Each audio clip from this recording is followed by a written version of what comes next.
Hello everyone. My name is Phil number 30 from IEM class. My name is Subicha, which is Sup.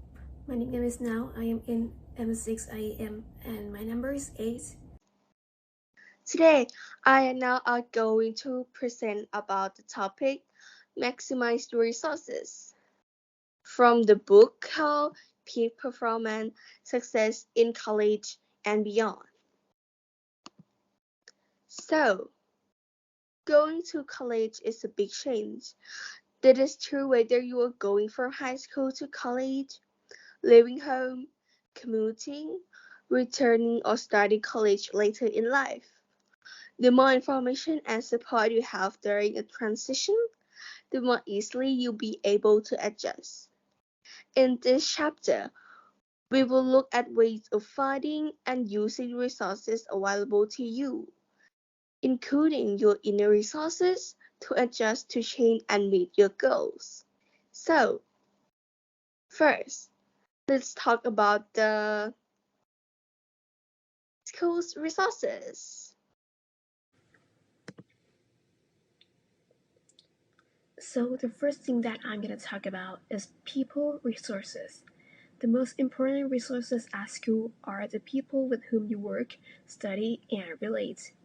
Faculty, advisors, counselors, study team members, club members, or teammates, guest speakers, administrators, and all the students with whom you connect and form relationships make up your campus community. These people will provide information, emotional support, and a friendship, and they may even help you find a job. So, the first one that I'm going to talk about is academic advisor. Your academic advisor will help you navigate academic life.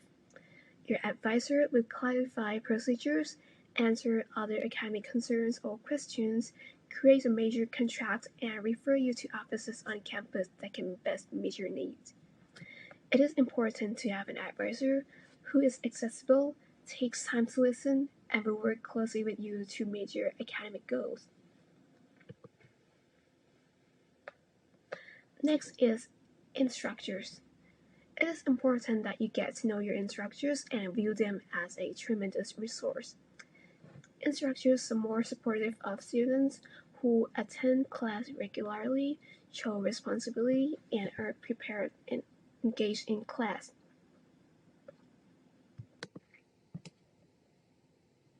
The next one is mentors. A mentor is a person such as coach, an instructor, an employer, or a colleague who is a role model, supports your goal, take an interest in your professional and personal development, and helps you achieve. A mentor can open doors for you. Check to see if your college has a formal mentoring program that connects students to faculty, staff, or more experienced students. Once you develop a supportive relationship, your instructor may be willing to serve as a mentor to help you make connections in your career. Next, peers.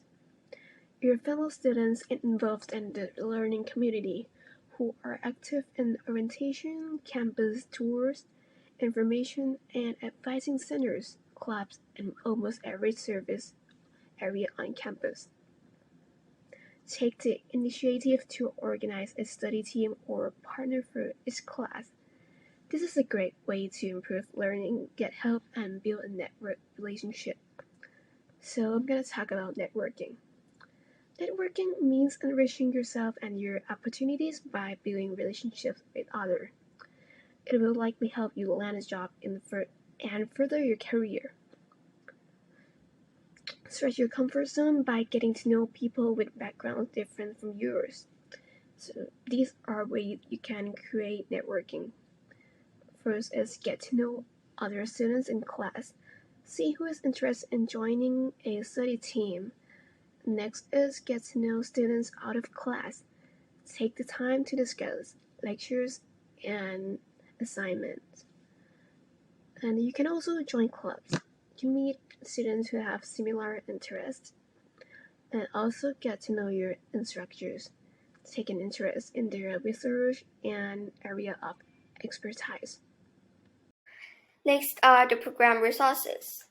Depending on the type of institution you attend, your school may have a variety of programs, departments, and offices that provide services and help. And the people you meet in these offices can provide key information and help you find, evaluate, and use information of all kinds. So, what are in program resources? First, Advising Center. Advising Center provides general education advising and answer questions about policies, procedures, graduation requirements, and deadlines. And professional advisors work closely with other departments, such as admission, learning centers, and study abroad programs. Next, the Admissions, Records, and Registration Office.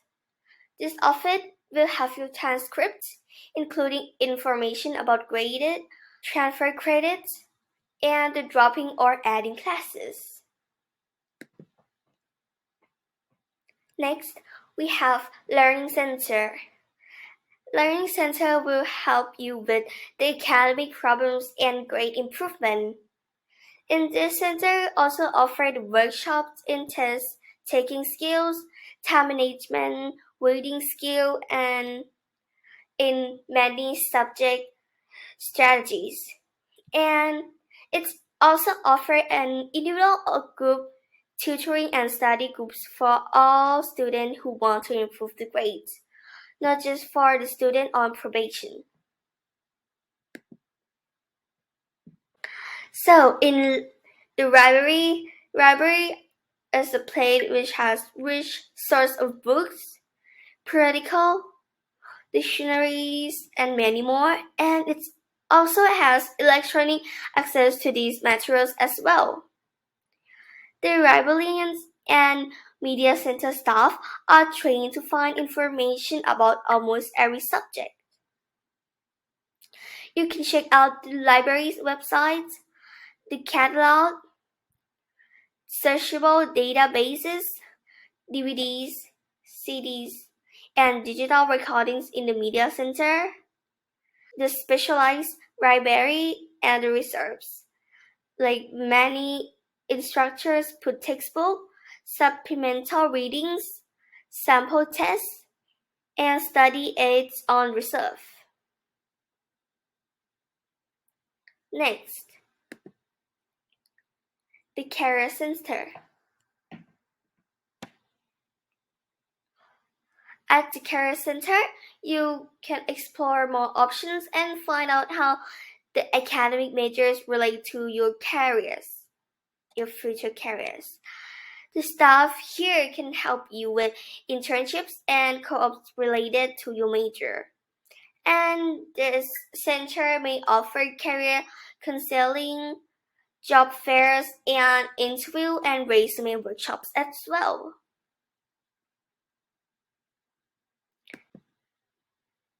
Here you can find ombudsperson, mediation services, or legal aid at your school when needing assistance or advice in solving conflicts with your instructors, roommates, friends, neighbors, your landlords, or maybe your parents.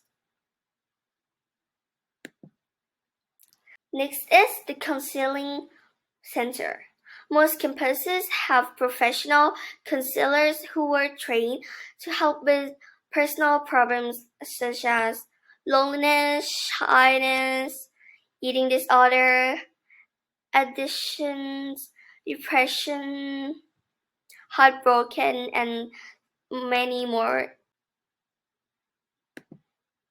After that, we have a health center.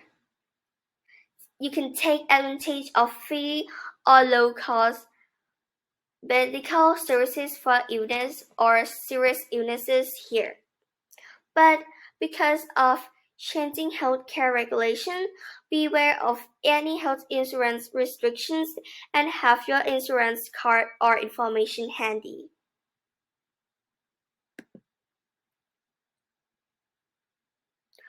Next, we have Student Activities Office.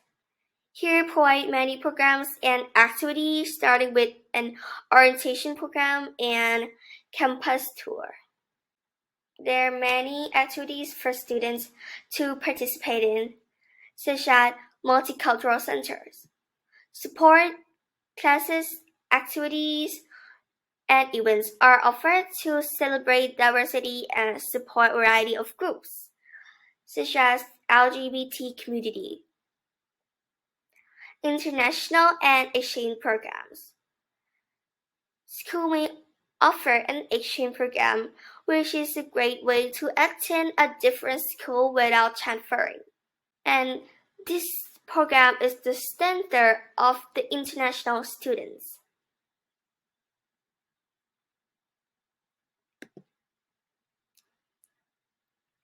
Next, we have the service learning.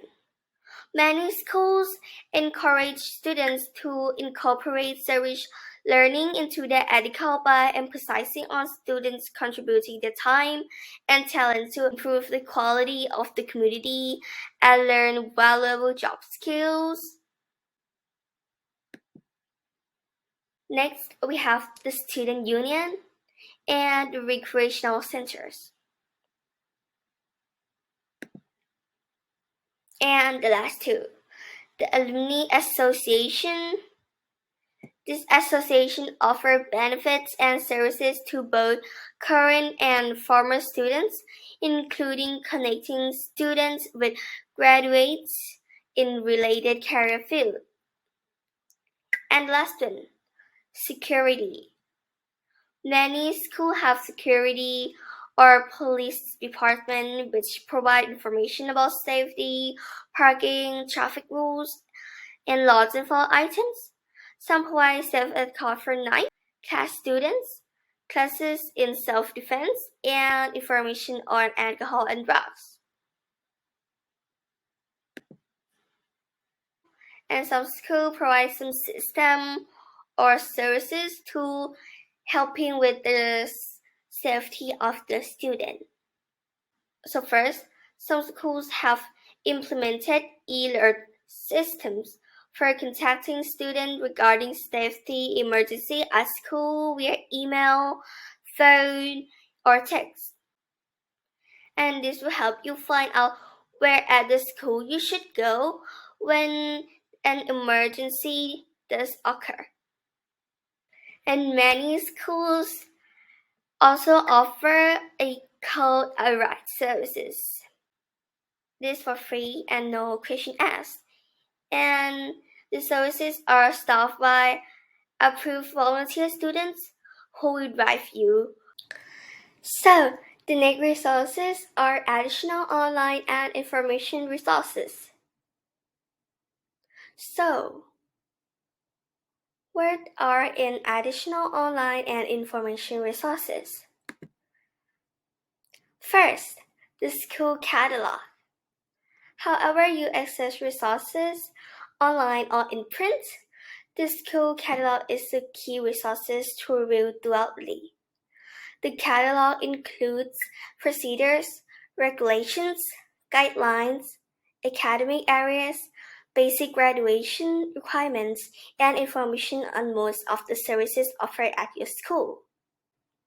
Most school catalogs contain the information such as welcome from the president and a general description of the school and area, cross description, list of administrators, faculty, staff, and many more. Next, many colleges provide a student handbook or an orientation guide that familiarizes you with the school and basic requirements. Next, we have schedule of classes. In each term, you will obtain a new schedule of classes. You have not only a hard copy of classes to register for, but also other up-to-date information such as an exam schedule. Most schools offer a schedule of classes online, but having a copy with you helpful when you are planning and adjusting your schedule. The peak progress of using technology at school. So actually, you definitely use the technology at school for maybe submit work or searching something, and these are some examples that you should do when using the technology at school. So first, dually search the school's main website and periodically review it for recent postings. Second, contact or visit the computer lab and ask about support, including available hours and any courses or workshops. Third, check to see if your school offers discount on computers for students.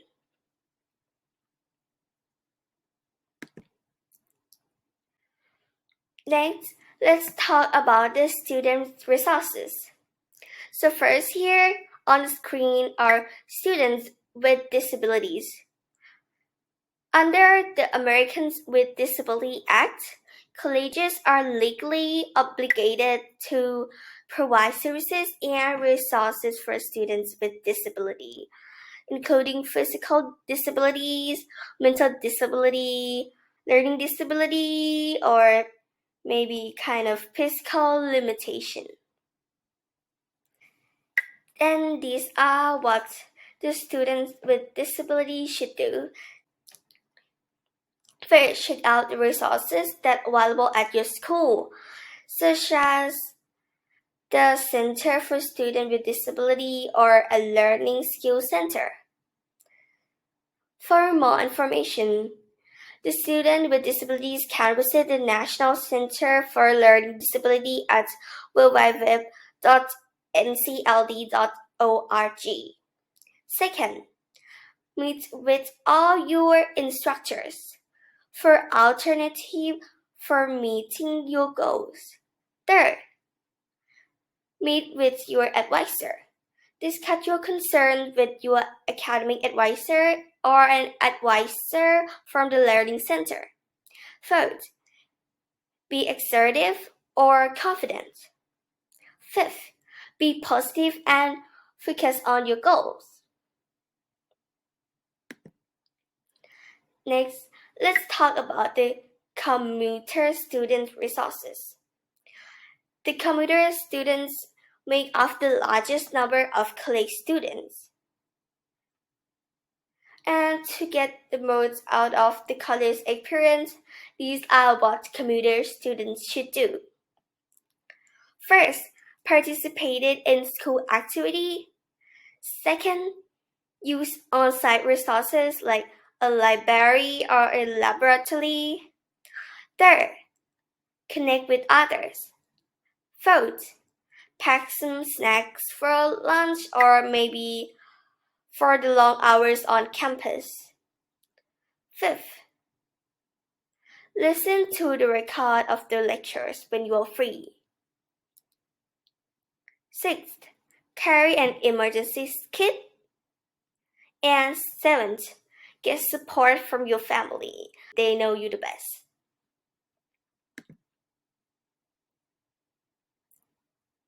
And the last, student resources are returning students. More than one-third of all students are over age of 25 and many are well over 40. And actually we call these students as a non-traditional student. The number of these students is growing every year as more and more people return to school to complete or to further their education. And actually, the returning students often do better than younger students because they have a sense of purpose, disciplines, and years of experience. And right now, the school or the colleges are offering more and more services for the older or the returning students, such as special orientation programs.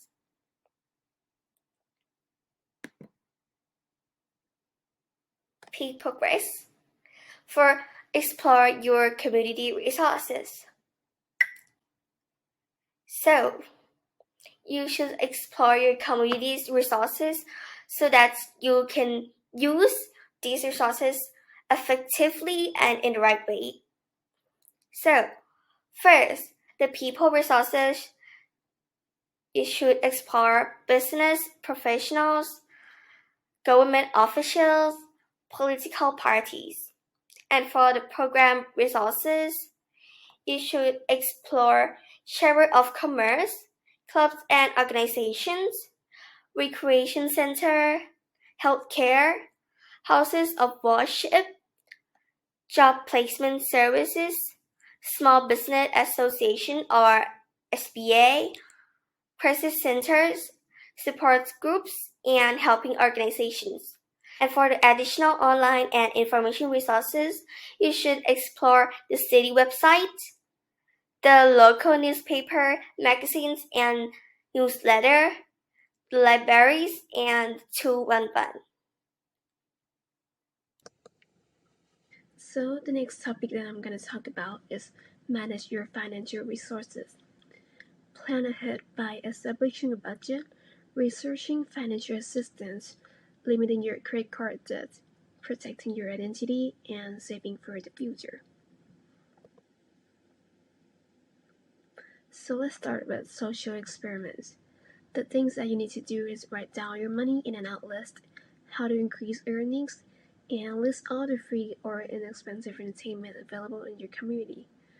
I'll give you 5 minutes and then we'll talk about how to manage financial resources effectively. The first one is to keep a budget. Calculate how much you earn and how much you spend. Write a short-term monthly budget, one for the school term, and a long-term budget for a year or more.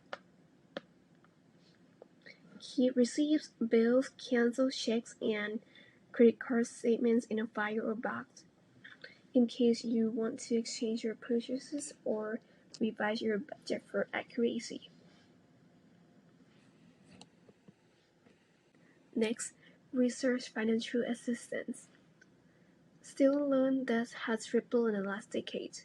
More than 20% of graduates are defaulting on their loans within 3 years. In order for your financial plan to truly aid you, you must not only find the necessary dollars to complete your education, but also develop a plan to pay back any loans in a reasonable amount of time. You also need to seek financial aid out and apply. Meet with your school's financial aid officer periodically to find out about loans, grants, scholarships, and job opportunities, and discuss your personal situation and specific financial needs. Also, avoid credit card debt. Thousands of students fall into debt every year by using a credit card for everyday expenses without backup funds or a plan for repaying the balance. So it's important to pay off the balances as fast as possible. Don't just add the minimum balance that due on each card because interest will accrue for years. On your monthly statement, credit card companies are required to indicate how many months it would take you to pay off your balance based on making just the minimum payments. So take a look at your statement. How long will you be in debt if you pay only the minimum? And then the next one is really important. Protect your identity. Incidences of identified theft are increasing, so you have to periodically check your account balances and always review your bank and credit card statements. And if you handle your transaction online, carefully read the procedures on the bank's or company's website. Never respond to phone calls and emails asking for personal information, and do not post personal information on websites that can be viewed by a person that you don't know. And also report any suspicious activity to your bank or credit card company immediately. The next thing is to save for the future. There are ways to build your savings for a future. If you were to save and invest just $1 every day, you could have $90,000 in the bank at your retirement. So there are many ways you can cut expenses and build your savings. Pay yourself first, shop wisely, pay cash, inventory your everyday expenses, pay bills and taxes on time, avoid payday loans, use public transportation if possible, stay healthy, look for free opportunities, conserve energy, get a job, exchange room and board for work, and spend less than you earn. That was the most important one. And finally, get financial help if you're in trouble. So first of all, you gotta admit that you have a problem. If you experience 2 or more warning financial signs, you need to take action. And these are the signs. You make only the minimum monthly payments on credit cards. You struggle to make even the minimum monthly payments. The total balance on your credit card increases every month. You miss loan payments or often pay late. You use savings to pay for necessities, such as food and utilities. You receive second or third payment due notices from creditors. You borrow money to pay off old debts. You exceed the credit limits on your credit cards. You've been denied credit because of a bad credit bureau report. And also you need to get professional help. Contact the local chamber of commerce and ask if your community has a consumer credit agency that helps with credit counseling.